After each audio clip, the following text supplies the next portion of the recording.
Om Shri Sai Ram, our most loving pranams at the lotus feet of our Divine Mother Sai, and a very warm welcome to you, our dear viewers and dear embodiments of love, to our very special empowerment series for Women's Month, which is in the form of a joint collaboration between the Ladies Forum of South Africa and the young adults.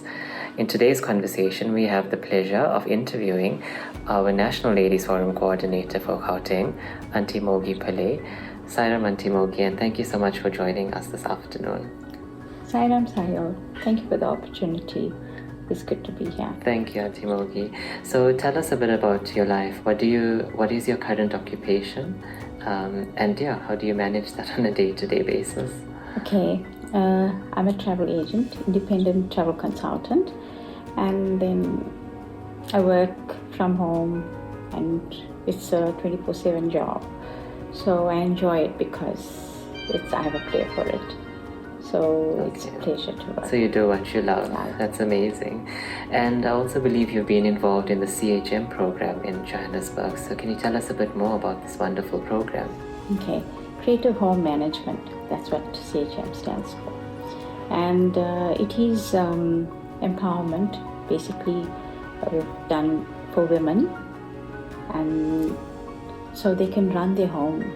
It's creative, to be creative and manage your home cost effectively. And so it has worked well, and it gives even the working mother that extra pleasure and time with the family where she can achieve these things, even as to add an extra income, and for those that are not working, to start an income. So that's what we've been focusing on. That's amazing, Auntie Mogi. So it makes them more independent and more self-sufficient. So you're involved in so many things, Auntie Mogi. How do you manage all your deliverables between being a working mom, a working woman, and the duties in the SAI organization as well? How do you manage all of it? It is challenging at times, but you just have to tell Swami that you want it done. And then it takes time, and then he puts you in there and it gets done. And so it's developing that relationship with Swami and having those conversations. Yeah, because at the end of the day, he does it, and we are just the instruments. There and thinking and putting our ideas through. But that's wonderful, Auntie Mogi. And we have so many female young adults in the organization as well that are starting roles, be it in the organization, be it in the workplace, etc.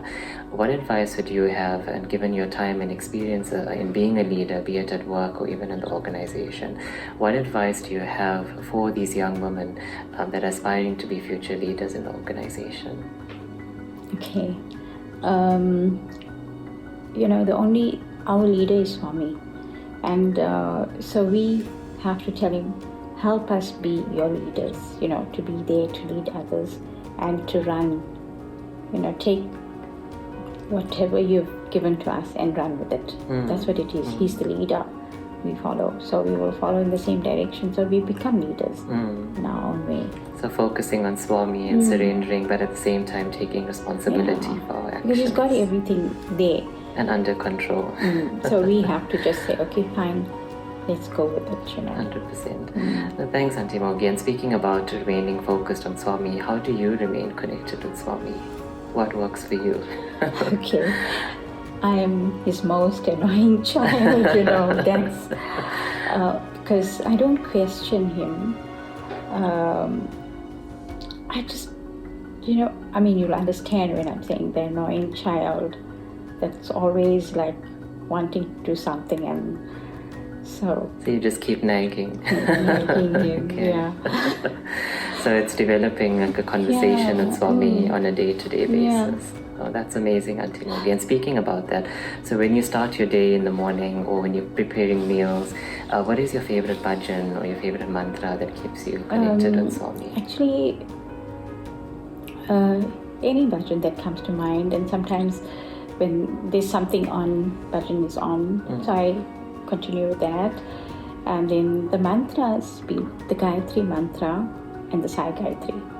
So either one, as I'm saying the one and the next one comes in. So I just continue, because at the end of the day, I know I'm just connecting whether I'm just not doing 108 of each or something like that, but I'm just, it's there. And you're continuing that conversation. So it's,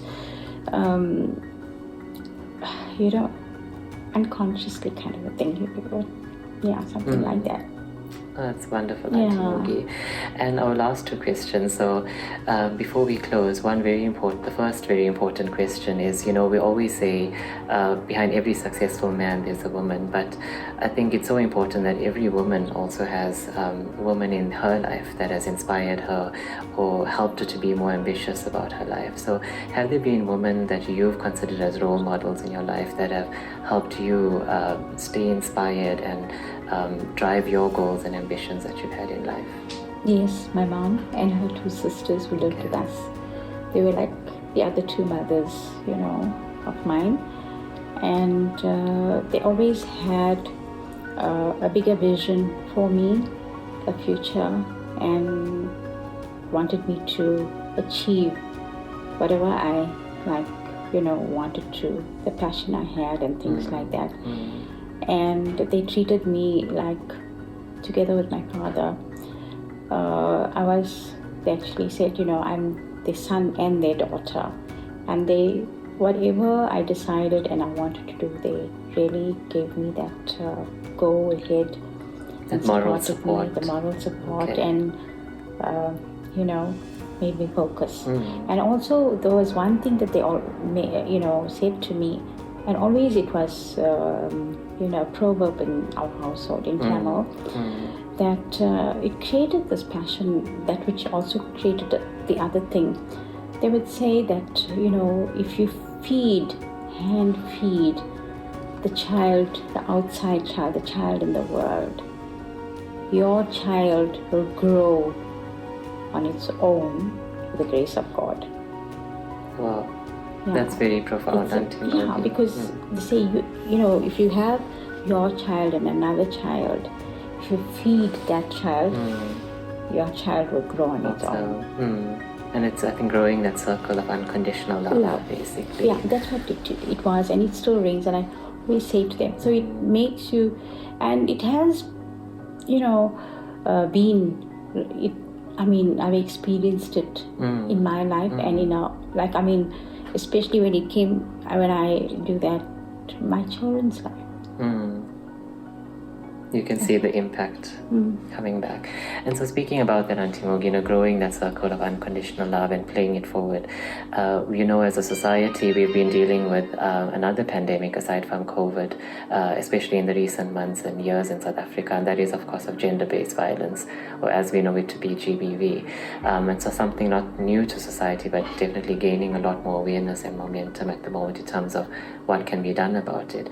In your view, Auntie Mogi, how can we as a society have a better impact in dealing with this pandemic of GBV that we have in South Africa? How do you feel women, men, and even our young adults and children can be a part of this cause to bring a cure to this pandemic in South Africa?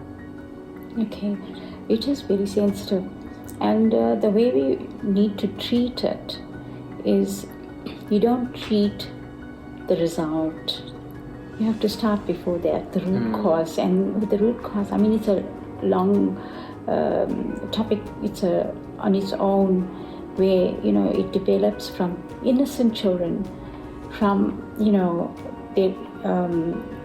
from childhood, that they are exposed to these things. That's one that creates, makes it worse as they grow older. And pregnant women go through abuse, and so the child inside is also exposed to that. But in a way where the child picks up all the negative vibrations, and then it grows to be, what you see. So that's where, focus should be to see that we help the families. Well, they're all disturbed and everything, so we do that. And then at the same time, focus more on pregnant women. And it starts at home and actually thinking about our children, because that then has the ripple effect on other actions. And I guess, Auntie Mogi, speaking about the family unit, it's also about breaking that silence, I suppose. If people are witness to it, it's about being open to at least seeking that help Yes. in whichever way possible, and praying about it, because we know, like you said, it's a very sensitive topic. But praying to Swami again, possibly for guidance and starting again in that family unit. I think it needs a lot of support from everybody, to focus. Like if all of us focus on those things, have the same vision, then we can achieve more. We can really handle the situation. And really standing together in the situation.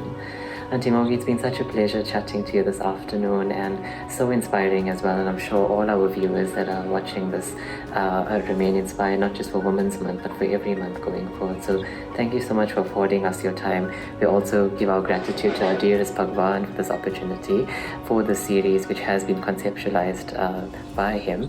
And thank you all for joining us today as well.